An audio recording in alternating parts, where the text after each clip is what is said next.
I'm not proud about what I gotta say.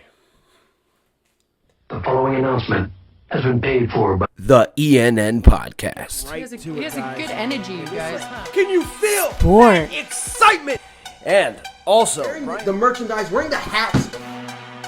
Is what I'm seeing for real? Wild here live from Lincoln Financial. I can't wait till this video's over so I can say his name anymore. Music. Wow. Man, again, and I hate to do this again, but these are goofy. What the hell? What is that? Whoa! What the hell? And more. What's his next book gonna be called?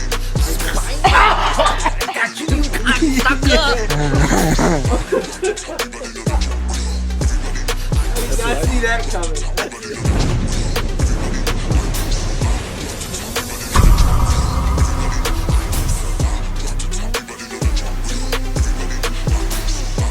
Welcome back to another edition of the ENN Podcast. I'm professional wrestler Chris Wilde.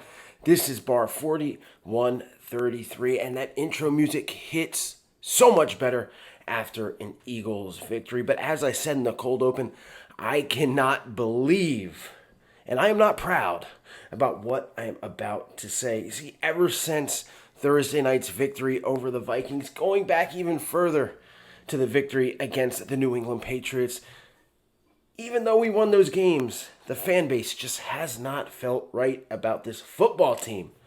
And I thought to myself, well, it's week one, of course. It's like a preseason game for the guys. None of them played in the preseason. New coordinators, 7 new starters on defense. Going to take a minute to get acclimated. Just days later, the Vikings game comes, and I still, even though we won that game, I've got to be honest with you. After the win, I just thought, look, I don't feel good. Does somebody need an ambulance? About this team. I don't feel good about that win. Like, that was the feeling that came over me, and I am not proud to say that I agree with a lot of the fan base on that point. But I'm very, very happy that I done that. But I am very, very happy that I did not do an instant reaction video Thursday night, because you would have gotten a lot of whining and bitching and complaining. That's something that I just don't like to do. So here we are Sunday night. It's after the Patriots and Dolphins game. The Dolphins beat the Patriots 24-17. I've kept tabs on all of the football games, especially the NFC East football games, and I feel a lot better about this Philadelphia Eagles team.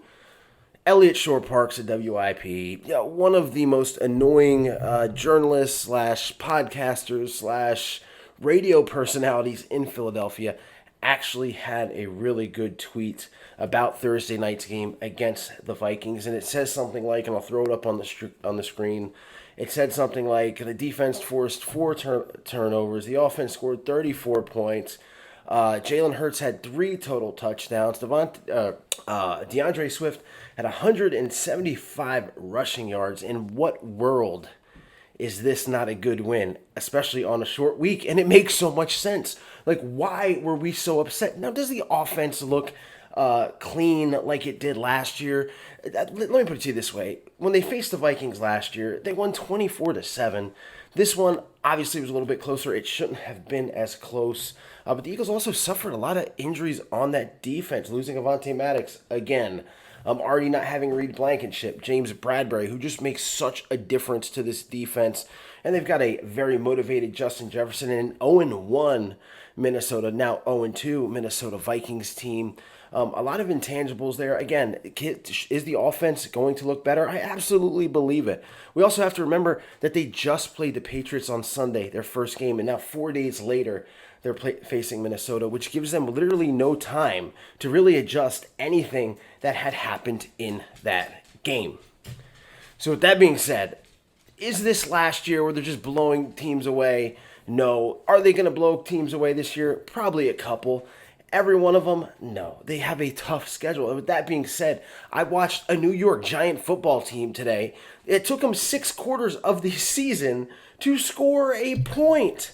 And they come back and win against a hapless and tanking Jonathan Gannon Arizona Cardinals football team. Good. Shoot. Shots. Explosive. definitely the worst team in football. Then I watched a Washington team that looked equally as pitiful against a Denver team. It was 21-7, and didn't say it. The Commanders come back and they beat Russell Wilson, who is cooked, absolutely cooked, and a Denver Broncos team. And then of course there's the Cowboys. How about them Cowboys? Listen, that defense is for real. There's no denying that. They win 30-10 all over it's their home opener over a New York Jets team that, let's just be honest, when Aaron Rodgers went down, hard to speak for those guys, but they knew their shot was done. They're not winning with Zach Wilson. They're not going to a Super Bowl with Zach Wilson, and they probably won't go to the playoffs with Zach Wilson. With that being said, it was not a complete and utter blowout. It just wasn't. Again, the Jets have a great defense, which had a lot to do with that, but I wasn't overly impressed by the Cowboys. Now, as far as the Eagles go, I could go over the negatives. They've got to get healthy. It's only week 2. Bradbury will be back. That makes a difference. Avonte Maddox is kind of made of glass. I love the guy, but he's made of glass. I'm kind of used to him not being there. They need to bring in some safety help, and I will probably be doing a video about that later this week because I think that might be about to change. Not going to give away any spoilers there. Jalen Hurts, listen, again, 3 total touchdowns. He should have been 4 because A.J. Brown should have had 2 touchdowns. He should have had the one in the corner that, Rashad Penny barely touches the defensive player. It gets called for a hold to be brought back, and then there's an obvious defensive pass interference that costs A.J. a touchdown that should have been bought, that should have counted. So you add that in there, it just changes everything, our outlook on Jalen Hurts. They're obviously not letting him run the football like he did last year. Brian Flores is a disciple of Bill Belichick. Those guys are absolute geniuses when it comes to defense. They held, like tonight, Bill Belichick holds this amazing Miami Dolphins offense to 24 points that came off some mistakes from Mac Jones. They're probably the 2 toughest defensive coordinators that you're going to face, not named Dan Quinn, in the future. After watching today and after thinking about what I saw, I am not overly upset. This is a 2-0 football team that is only going to get better. Now, there was something that happened on the sideline between A.J. Brown and Jalen Hurts. I just want to address that real fast. I don't think it was anything. Of course, he's an Eagles fan. Of course, he's going to say that. Look, let me put this in perspective for the people that don't know. Not only are Jalen Hurts and A.J. Brown best friends, but Jalen Hurts is the godfather of A.J. Brown's child. That goes beyond football. Okay, I think A.J. saw something in the defense and was saying, hey, dude, why aren't you getting me the ball? He might have been upset at the play calls. Jalen said, I got you. And then Nick Sirianni, love his passion, love his energy, but sometimes he just needs to leave it alone. He comes in there and it looks like a whole spectacle. I just don't think it was anything worth getting any extra added vocabulary to. It not needed. Kudos to Zach Cunningham, who looked awesome this week.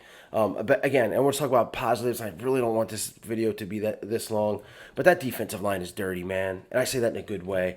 Jordan Davis just looks like a complete different player than last year. And I know last year he was hurt, but this dude is moving differently. They said he couldn't pass rush. He looks like one of the best pass rushers on the team.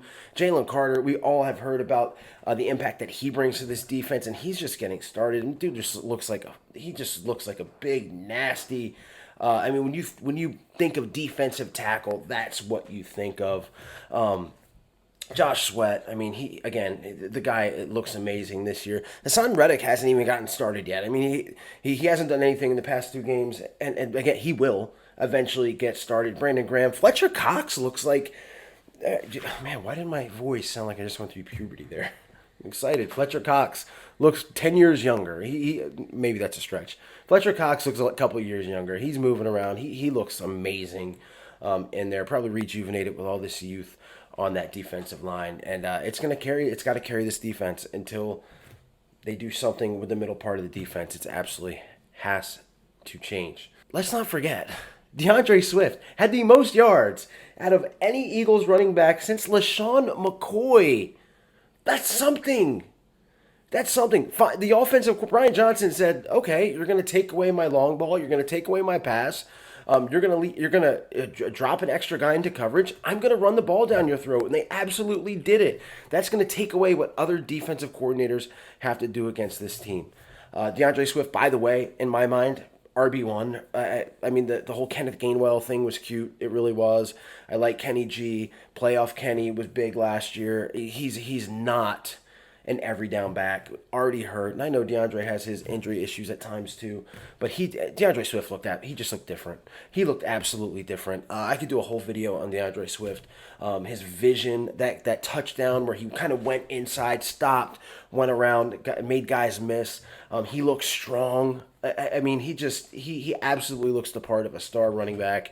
One of the reasons why when the whole Jonathan Taylor stuff started up, I just thought there's no way. Rashad Penny looks like he's cooked. I'll be honest with you. I can understand why that they did not activate him week 1. And guys, I mean, they waived Trey Sermon today from the injury reserve. But I can see them moving on from Penny and maybe bring somebody else in. He just doesn't look like he has it. And again, it's one game. Who knows? With that being said, guys, this has went on long enough. With that being said, everybody, stay safe, stay healthy. Go Birds, and I'll see you later. E-A-T-L-E